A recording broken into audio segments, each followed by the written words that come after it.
এবারের বিপিএলে সবচেয়ে সুন্দর জার্সিটি কোন দলের, কিংবা সবচেয়ে সুন্দর টিম বাসটি বা কোন দলের?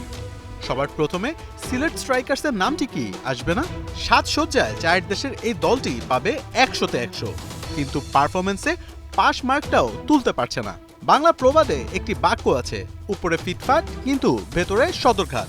সিলেট স্ট্রাইকার্সের হয়েছে এই হাল, যা তাদের কাপ্তান আরিফুল হকের মুখেও ফুটে উঠেছে।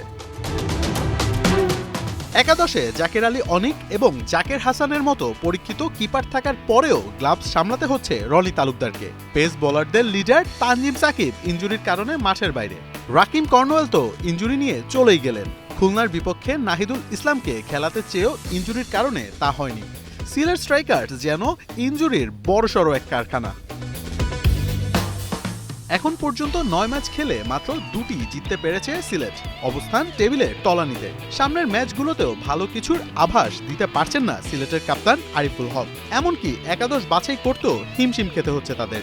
আমাদের উইকেট কিপার চারটা কিপার থাকার পরও আমাদের রনিকে কিপিং করতে হচ্ছে, কারণ জাকের আলী অনিকের পিঠের সমস্যা, জাকিরের হাঁটুতে চোট, মানজির আঙ্গুলে চোট, ওরা কেউ কিপিং করতে পারছে না। সাকিবের হাঁটুতে ব্যথা, আমরা চট্টগ্রামে ওকে পাইনি। আমাদের বোলিং শক্তিও কমে গেছে এখানে। নাহিদকে নিয়ে পরিকল্পনা করেছিলাম যে ওকে খেলাবো, কিন্তু ওর ব্যাকে লেগেছে।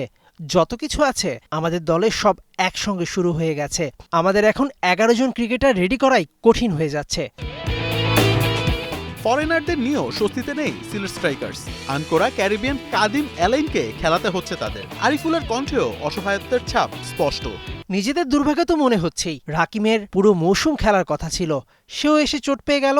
এখন দলের সবাই মনে হয় ইনজুর্ড, ব্যাকআপ ক্রিকেটার বলতে কেউ নেই। ভাঙাচোরা দল নিয়েই খেলতে হচ্ছে। এমন ভাঙাচোরা দল নিয়ে ভক্তদের আশা কতটা মেটাতে পারবে সিলেট স্ট্রাইকার্স, তাই এখন দেখার বিষয়। মোহাম্মদ আদনান, ৭১।